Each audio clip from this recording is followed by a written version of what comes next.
Hello guys, তো তোমরা সবাই কেমন আছো? আশা করি তোমরা সবাই খুব ভালো আছো, আর আমিও তোমাদের ভালোবাসাতে অনেক অনেক ভালো আছি।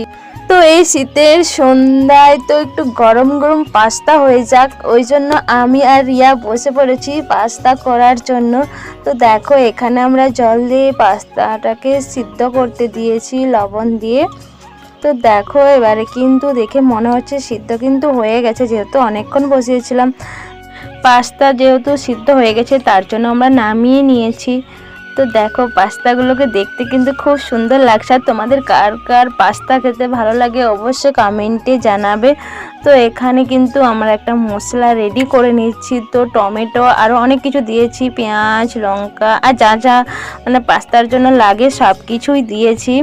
তো দেখো, এটাও কিন্তু হয়ে এসেছে। এবারে কিন্তু আমরা পাস্তাগুলো দিয়ে দেব।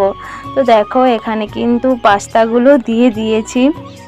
তো আমি আর রিয়া দুজনেই রান্না করছি, ও একবার করছে তো আমি একবার করছি।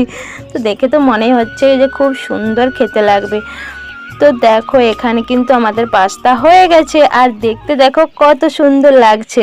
তো তোমাদের কার কার খেতে ইচ্ছে করছে অবশ্যই কমেন্টে জানাবে। আর আমার কিন্তু খুব ভালো লাগে। ভিডিওটা ভালো লাগলে লাইক কমেন্ট শেয়ার করে দিও, আর যারা এই চ্যানেলটা এখনো সাবস্ক্রাইব করোনি ঝটপট এই চ্যানেলটা সাবস্ক্রাইব করে দিও। চলো, টাটা, বাই বাই।